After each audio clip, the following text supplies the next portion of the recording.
آپ کا سوال کہ دبئی کی جب وہ سٹیل مل بیچی، انہوں نے پارلیمنٹ کے فلور پہ تقریر میں یہ بھی کہا کہ وہ سٹیل مل جو دبئی کی بیچی وہ 1980-81 کے قریب بیچی تھی، اس کا سرمایہ ہے جناب اسپیکر، انہوں نے کہا تھا اسپیکر کو ایڈریس کرتے ہوئے، جس سے ہم نے جدہ کی سٹیل مل لگائی۔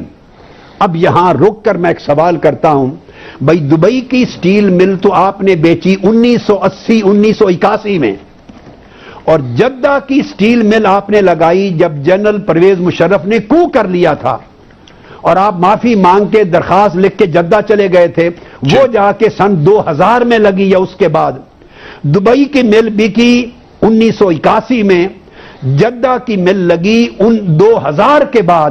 یہ جو 18-19 سال گزرے، یہ دبئی کی مل سے جو حاصل ہوا آپ کو سرمایہ، یہ پیسے پیدل چلتے رہے، اور پیدل چلتے چلتے دبئی سے چل کے 19 سال کے بعد جدہ پہنچے، یا ان پیسوں نے کہیں پڑاؤ بھی کیا، یا دبئی سے ڈائریکٹ جدہ گئے 19 سال میں، یا جو دبئی سے پاکستان آئے اور وایا پاکستان 19 سال کے عرصے میں جدہ پہنچے، رہے تو کہاں رہے، کس اکاؤنٹ میں رہے، آپ نے کن اکاؤنٹس میں ان کو ڈکلیئر کیا، ایف بی آر کو بتایا یا نہیں بتایا؟ آپ چیف منسٹر پنجاب تھے، آپ حکمران تھے، آپ نے ٹیکسز ان پیسوں کے دیے، قوم کو ڈکلیئر کیا، ان کا کیا بنا؟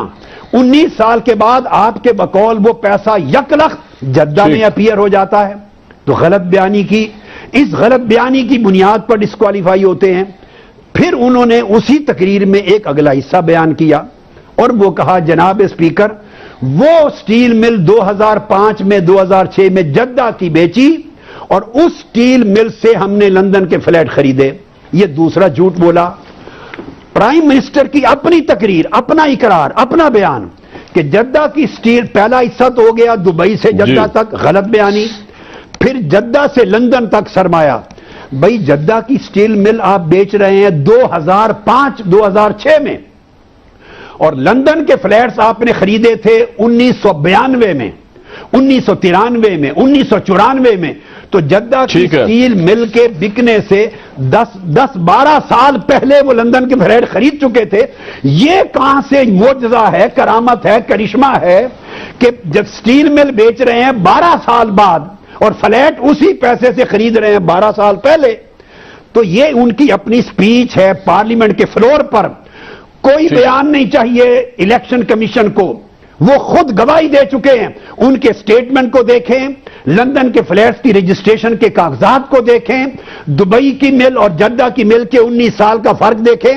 بس اتنی بات پر اتنا بڑا جھوٹ بولنا، منی لانڈرنگ کرنا، ٹیکس ادا نہ کرنا، دولت کو ڈکلیئر نہ کرنا، اور یہ سارے امور کی بنیاد پر پارلیمنٹ کے فلور پہ غلط بیانی کرنا، وہ تو ڈسکوالیفائی ہوتے ہیں۔ ایک دن حق نہیں بنتا کہ وہ جہاں اقتدار پہ رہیں، گورنمنٹ میں رہیں، پوری دنیا میں اگر وزیر اعظم، پریزیڈنٹ کھلا جھوٹ بول لے، اور خاص طور پہ پارلیمنٹ کے فلور پہ، تو ڈسکوالیفائی ہوتا ہے۔